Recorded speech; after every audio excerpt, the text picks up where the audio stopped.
Good morning friends, welcome to GK India video tutorial channel. आज के इस video tutorial channel में हम करंट अफेयर सेक्शंस में हमारा फर्स्ट टॉपिक जो कि ट्रांस पैसिफिक ट्रेड पार्टनरशिप के ऊपर है, उसके बारे में थोड़ा सा बताऊंगा। जैसे कि आप जानते हैं कि रिसेंटली डोनाल्ड ट्रंप जो कि अमेरिका के प्रेसिडेंट इलेक्ट हुए हैं, उन्होंने ट्रांस पैसिफिक ट्रेड पार्टनरशिप को रद्द किया है। तो इस ट्यूटोरियल में मैं आपको जो ट्यूटोरियल है इसमें ये क्या है, Trans Pacific Partnership trade deal क्या है और इसको क्यों उन्होंने रद्द किया है, तो उसके बारे में थोड़ी सी इन्फॉर्मेशन दूंगा। आप ये ध्यान से सुनिए, ये एक जीके का इम्पोर्टेंट टॉपिक है और आने वाले एग्जाम में इसके बारे में पूछा जा सकता है।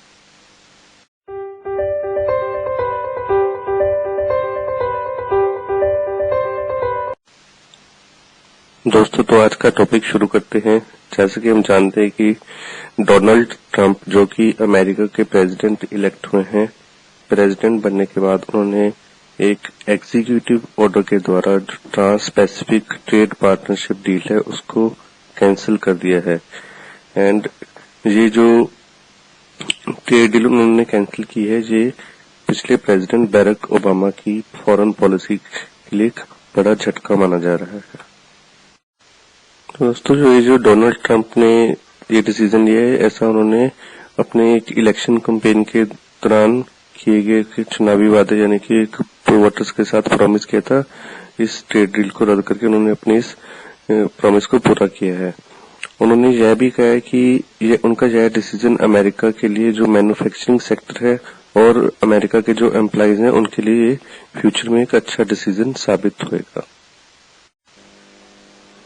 तो अब हम आपको बताते हैं कि ये Trans Pacific trade partnership deal है, ये क्या है। इस डील को यानी कि इस एग्रीमेंट को 12 कंट्रीज के बीच में अक्टूबर 2015 में साइन किया गया था। जो 12 कंट्रीज में थे वो थे America, Japan, Vietnam, Australia, New Zealand, Chile, Peru, Malaysia, Singapore, Brunei, Mexico and Canada. यानी कि इन 12 कंट्रीज के बीच में यह एग्रीमेंट साइन हुआ था अक्टूबर 2015 में। लेकिन अब अमेरिका के बाहर होने के बाद इसमें अब ओनली 11 कंट्रीज रह गई हैं। तो दोस्तों, इस ट्रेड डील का मुख्य उद्देश्य था इन 12 कंट्रीज के बीच में जो बिजनेस टैक्स हैं उनमें कुछ कंसेशंस प्रदान करना था। इस ट्रेड डील को इनिशियली 2005 ईस्वी में स्टार्ट किया था, जिसमें सिर्फ 4 कंट्री थे जो कि न्यूजीलैंड, ब्रुनाई, चाइल्ड और सिंगापुर थे। लेकिन बाद में इसमें बढ़कर 12 कंट्रीज हो गए थे और अब इसमें 11 कंट्रीज रह गए हैं।